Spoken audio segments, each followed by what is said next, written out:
మైదా పిండి లేకుండా చాలా అంటే చాలా రుచిగా ఈ విధంగా రెసిపీ తయారు చేసుకోండి. Hello friends, welcome to Andhra kitchen. మైదా పిండి లేకుండా తయారు చేసుకునే రెసిపీ కోసం ముందుగా మనం 1 కప్పు వరకు ఉప్మా రవ్వ, బొంబాయి రవ్వ, సూజీ అంటాం కదండి, ఈ రవ్వని 1 కప్పు తీసుకోండి.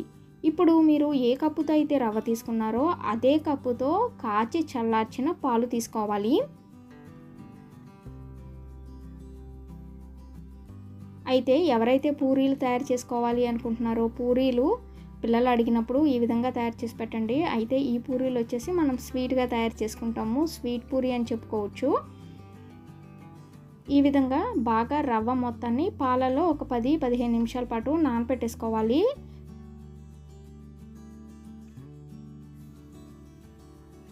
ఇప్పుడు మిక్సీ జార్ తీసుకొని మిక్సీ జార్లోకి 1/2 కప్పు వరకు గోధుమ పిండి, 1/2 కప్పు వరకు బియ్యపు పిండి, పొడి బియ్య పిండి వేసుకోవాలి. అలాగే ఇందులోకి మీరు కావాలంటే యాలకులు వేసుకోండి. స్నాక్స్ లాగా చేసుకోవాలి అనుకుంటే ఈ విధంగా యాలకులు వేసుకొని తయారు చేసుకోవాలి. బ్రేక్ఫాస్ట్ లాగా అయితే యాలకులు వేయాల్సిన అవసరం లేదండి. ఇప్పుడు బాగా మిక్సీ పట్టేసుకోవాలి. మిక్సీ పట్టేసుకున్న ఈ పిండిలోకి మళ్ళీ 1 కప్పు వరకు బెల్లం వేసుకోవాలండి. బెల్లాన్ని నల్లగొట్టేసుకొని వేసుకోవాలి. మళ్ళీ మిక్సీ జార్లోకి 1 కప్పు వరకు కాచి చల్లార్చిన పాలు వేసుకొని మిక్సీ పట్టేసుకోవాలి. పచ్చి పాలు అస్సలు వేయకూడదండి, కాచి చల్లార్చిన పాలు, అది కూడా కొంచెం గోరువెచ్చగా ఉండాలి. ఇప్పుడు ఒకసారి కలిపేసుకొని మళ్ళీ మిక్సీ పట్టేసుకోవాలి. ఇక ఈ రెసిపీ తయారు చేసుకోవడానికి నీళ్ళు వేయకూడదు, కేవలం కాచి చల్లార్చిన పాలు వేసుకొని మాత్రమే తయారు చేసుకోవాలి. ఇప్పుడు ఈ మిక్సీ జార్లోకి చూస్తున్నారు కదా, పిండి ఈ విధంగా మరీ గట్టిగా లేకుండా కొంచెం జారుగా ఉండాలి.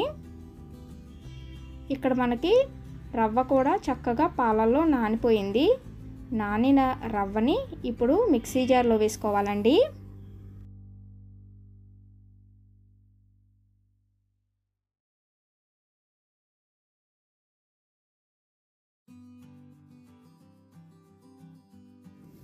అలాగే ఇందులోకి కొంచెం వంట సోడా కూడా వేసుకోవాలి.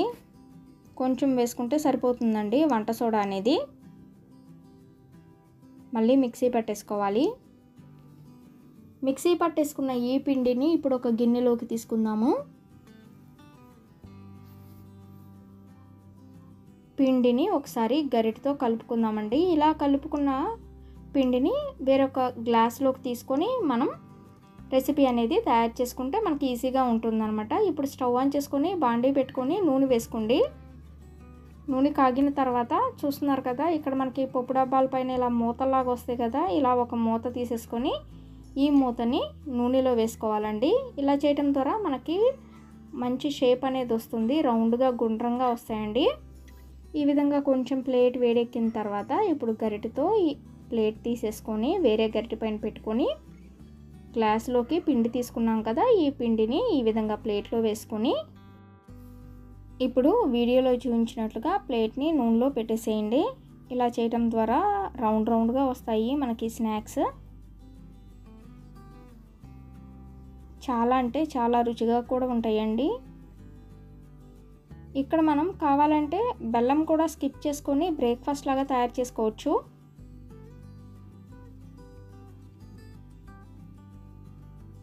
మైదా పిండి లేకుండా ఈ విధంగా స్నాక్స్ సూపర్గా ఉంటాయి బెల్లం కాంబినేషన్తో. చెప్పాను కదా, బెల్లం లేకుండా తయారు చేసుకోవచ్చు, బెల్లం వేసుకొని కూడా తయారు చేసుకోవచ్చు. బెల్లం వేసుకునే పని అయితే యాలకులు వేసుకోండి. బెల్లం వేయటం లేదు అనుకుంటే యాలకులు కూడా స్కిప్ చేసుకోవచ్చు. ఈ విధంగా వేయించుకున్న తర్వాత మనం కావాలంటే వేరే గరిటె సహాయంతో ప్రెస్ చేసుకోవచ్చండి, మీరు నూనె పీల్చుకుంటుంది అనుకుంటే. అయితే ఈ రెసిపీకి నూనె కూడా ఎక్కువ పీల్చదండి, అంతేకాకుండా చాలా రుచిగా ఉంటుంది. మైదా పిండి లేదు, అలాగే పాలు కాంబినేషన్తో సూపర్గా ఉంటుంది. మరి మీ అందరికీ మైదా పిండి లేకుండా తయారు చేసుకున్న ఈ స్వీట్ పూరీ రెసిపీ వీడియో నచ్చినట్లయితే ఈ వీడియోని లైక్ చేయండి, షేర్ చేయండి. మరిన్ని వీడియోస్ కోసం మా ఛానల్ని సబ్స్క్రైబ్ చేయండి. Thank you for watching.